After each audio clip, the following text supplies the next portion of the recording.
Hello मित्र, welcome. Bharat का इतिहास में वैदिक युग थी।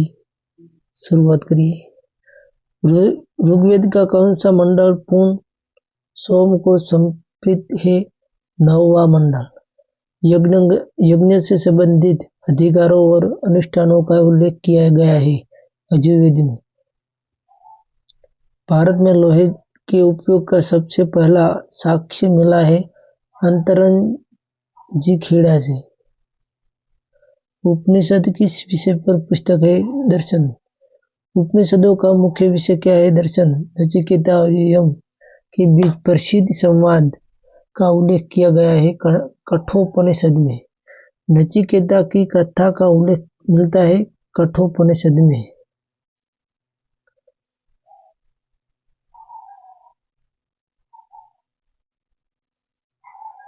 उपनिषद काल के राजा अश्वपति शासक थे। कौन थे? केकई। प्रारंभिक वैदिक साहित्य में सर्वाधिक वर्णित नदी है सिंधु। वैदिक नदी कुंभा स्थित थी अफगानिस्तान में। ऋग्वैदिक काल के दौरान निष्ठक शब्द का प्रयोग आभूषण के लिए किया जाता था, लेकिन बाद में काल में इसका प्रयोग किसके लिए किया जाने लगा? सिक्के के लिए। ऋग्वैदिक काल में निष्क किस अंग का आभूषण था? गले का। प्राचीन भारत में निशाका को किस रूप में जाना जाता था? सोने के आभूषण के रूप में। 14वीं शताब्दी सा पूर्व का एक शिलालेख जो वैदिक देवताओं का वर्णन करता है, यह कहाँ पाया गया? बोगज कोई में।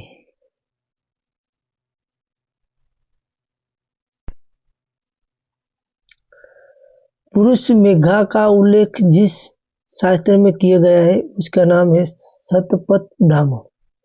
शतपथ ब्राह्मण में राजा विदेह माधव से जुड़े पुजारी थे ऋषि गौतम रहगण। उत्तर वैदिक काल में आर्य संस्कृति की धरी किसे माना जाता था? अंग मगध। गोत्र शब्द का उल्लेख पहली बार आया है ऋग्वेद। आरंभिक वैदिक आर्यों का धर्म मुख्य रूप से था प्रकृति की पूजा और यज्ञ करने का।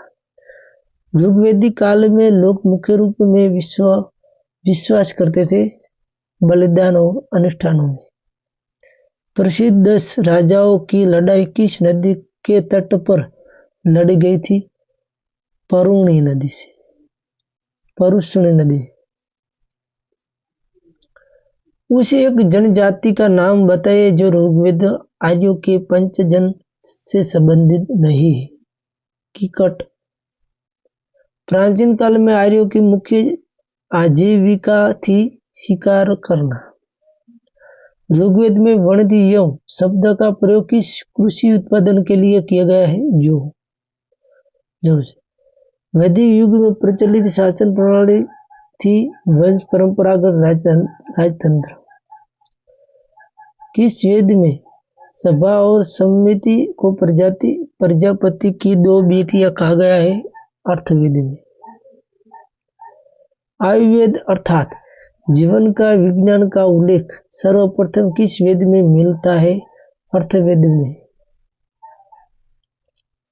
ऋग्वैदिक धर्म था बहुदेववादी। सर्वाधिक ऋग्वैदिक सूतक समर्पित है इंद्र को। ऋग्वेद में मंत्रों की सबसे बड़ी संख्या संबंधित है अग्नि से। 800 ईसा पूर्व में 600 ईसा पूर्व किस युग से संबंधित है? ब्राह्मण युग से। 800 से ईस्वी पूर्व 700 से ईसा पूर्व की युग में संबंधित है ब्राह्मण युग। गायत्री मंत्र किस पुस्तक में पाया जाता है? ऋग्वेद।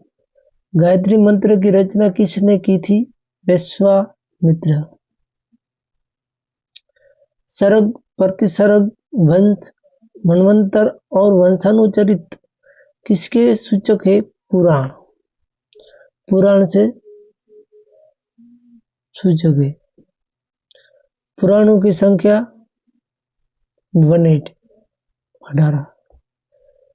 श्रीमद् भगवद गीता मूल रूप से किस भाषा में लिखी गई? संस्कृत में।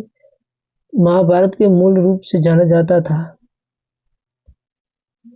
महाभारत में कुनिंद राजाओं को किस नाम से जाना जाता था? द्विज श्रेष्ठ। हिंदू पौराणिक कथाओं के अनुसार किस नाग को ने समुद्र मंथन के लिए खुद को ऋषि के रूप में पेश किया था? वासुकी नाग को। किस काल में अस्पृश्यता की अवधारणा को सफल रूप से रखा गया था? धर्मशास्त्र काल में। सत्य में जयंत शब्द कहाँ से लिया गया? मुंडकोपनिषद में। तमसोमा ज्योतिर्गम्य कथन का मूल्य रूप से उल्लेख किया गया था उपनिषदों में। सत्यकाम जाबाल की कथा जो अविवाहित मां होने के कलंक को चुनौती देती है का उल्लेख किया गया है छांदोग्य उपनिषद में। किस उपनिषद का शताब्दी अर्थ सफेद घोड़ा है? श्वेताश्वतर उपनिषद में। ऋग्वेद की मूल लिपि थी ब्राह्मी। वैदिक अनुष्ठानों में होता का संबंध है ऋग्वेद से। अवेस्ता और ऋग्वेद में समानता है। अवेस्ता किस क्षेत्र से संबंध है? ईरान से। ऋग्वेद के कई अंशों में उल्लिखित अधन्या नाम का अर्थ है गाय। प्रारंभिक ऋग्वेदिक काल में सबसे मूल्यवान संपत्ति क्या मानी जाती थी? गाय को। भारतीय संस्कृति के संदर्भ में ऋत का अर्थ है प्राकृतिक नियम। संस्कारों की कुल संख्या कितनी है? 16। संस्कारों की कुल संख्या 16। आजीविका के लिए वेद वेदांग पढ़ाने वाले शिक्षक को क्या कहा जाता था? उपाध्याय। बौद्ध धर्म। गौतम बुद्ध की माता किस वंश से थी? कोलीय वंश से। गौतम बुद्ध का जन्म कहाँ हुआ? लुम्बिनी में। गौतम बुद्ध का जन्म कब हुआ? 563 में, ईस्वीसन पूर्व सदी में। 563। बुद्ध के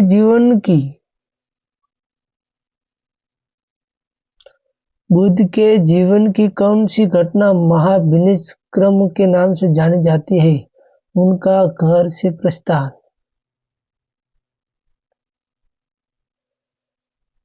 महात्मा बुद्ध का महापरिनिर्वाण कहाँ हुआ? कुशीनगर में।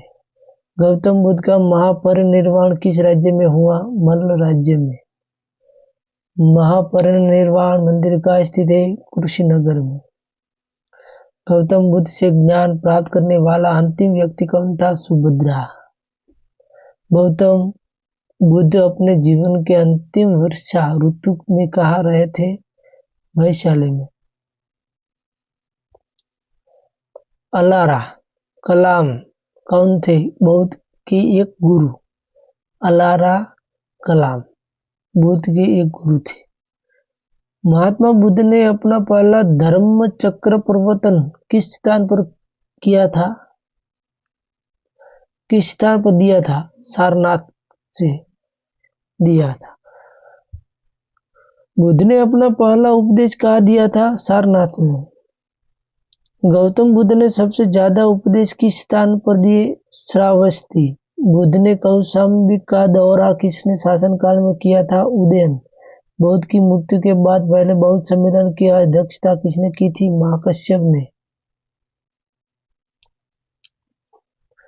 सप्तपर्णी गुफा कहाँ स्थित है? राजगुरु राजगिरी बिहार में। महायान संप्रदाय और बौद्ध धर्म किसके शासन काल में उभरा था? कनिष्क। कनिष्क के शासन काल में बौद्ध परिषद कहाँ आयोजित की गई थी? कश्मीर में। चौथी बौद्ध परिषद कश्मीर में किस राजा से शासनकाल में आयोजित की गई थी? कनिष्क ने। दूसरी बौद्ध परिषद किस आयोजित की गई थी? स्थान पर वैशाली। तीसरी बौद्ध परिषद कहाँ आयोजित की थी? पाटलिपुत्र। पहली बौद्ध परिषद किसके शासनकाल में आयोजित की गई थी? अजातशत्रु। तीसरी पाटलिपुत्र, दूसरी वैशाली, पहली अजातशत्रु और चौथी कनिष्क में। पहली बौद्ध परिषद आयोजित की गई थी राजगिरी।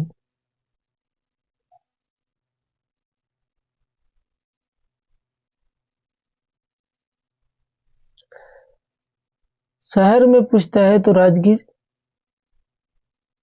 शासनकाल में पूछता है पहली बौद्ध परिषद अजातशत्रु के शासनकाल में की गई थी, और शहर में पूछता है तो राजगीर शहर में पहली बौद्ध परिषद की गई थी। द्वितीय बौद्ध परिषद का आयोजन किसने किया था? कालाशोक ने। भारतीय कला में बुद्ध के जीवन की किस घटना को हिरण के साथ चक्र द्वारा दर्शाया गया है? पहला उपदेश। बोध गया में बोधि वृक्ष अपने परिवार की किस पीढ़ी से संबंधित है? छठी पीढ़ी से। बुद्ध की शिक्षाएं किससे संबंधित है? आचरण की शुद्धता और पवित्रता।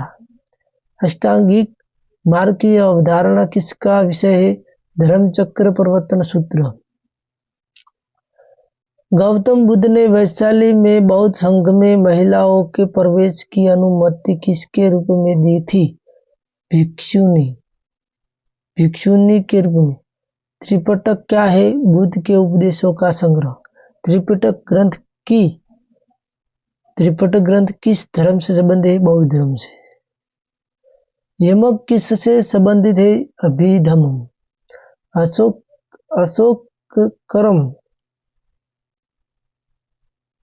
अशोककरम मठ कहाँ स्थित था? पाटलिपुत्र। बिहार में विश्व का सबसे ऊंचा विश्व शांति स्तूप कहाँ स्थित है? राजगीर। बोध गया में 18 फीट की विशालकाय बुद्ध प्रतिमा का निर्माण किसने करवाया था? जापानियों ने। स्तूप शब्द का पहला बार प्रयोग कहाँ किया गया था? ऋग्वेद। स्तूप शब्द का ऋग्वेद में किया गया था। सर एडविन अर्नोल्ड की पुस्तक the light of the Asia किस आधारित है? ललित विस्तरण।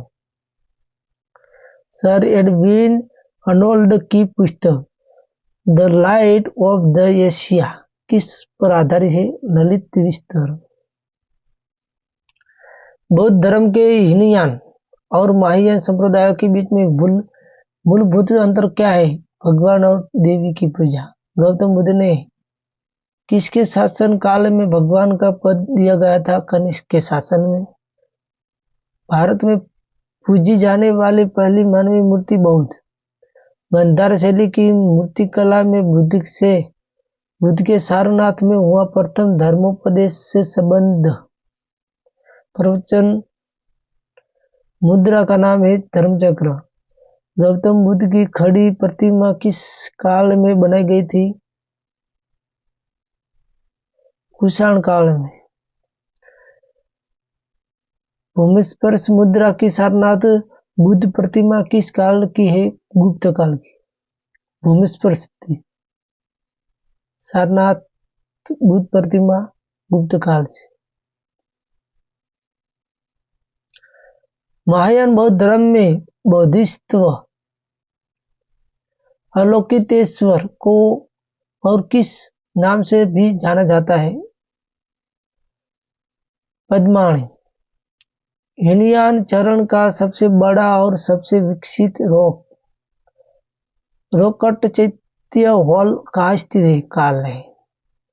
किस भारतीय बौद्ध भिक्षु को पहली शताब्दी में ईस्वी में चीन भेजा गया था? नागार्जुन को।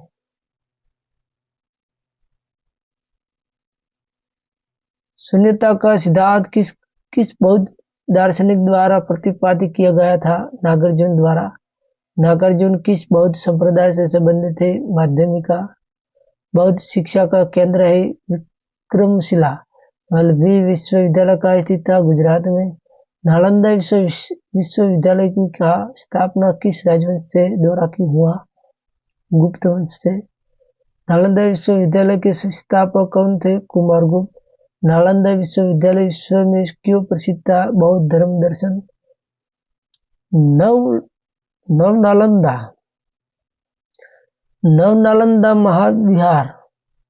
नवनालंदा महाविहार किसके लिए प्रसिद्ध है?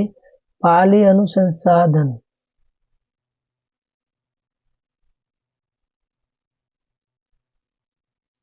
अनुसंधान केंद्र। सल्तनत काल में बौद्ध धर्म का कौन सा रूप प्रमुख था? वज्रयान।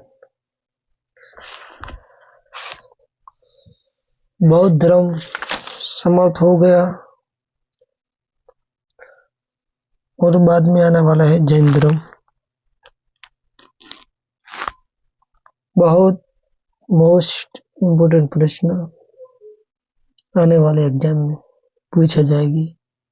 किसी भी पुस्तक, किसी भी वीडियो यूट्यूब में देख लीजिए।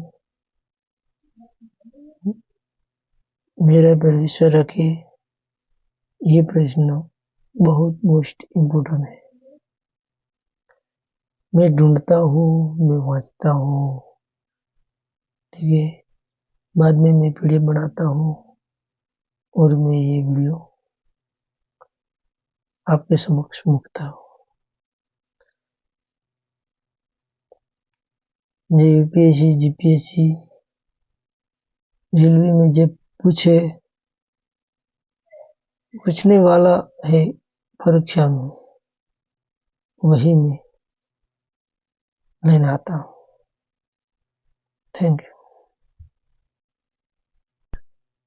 हाँ, मेरे चैनल में आपको अच्छा ये पीडीएफ अच्छी लगी, ये प्रश्न अच्छा लगा, कमेंट जरूर करना, क्योंकि मेरे पास इतना टाइम तो नहीं होता कि मैं ऐसे वीडियो बना दूं, ठीक है।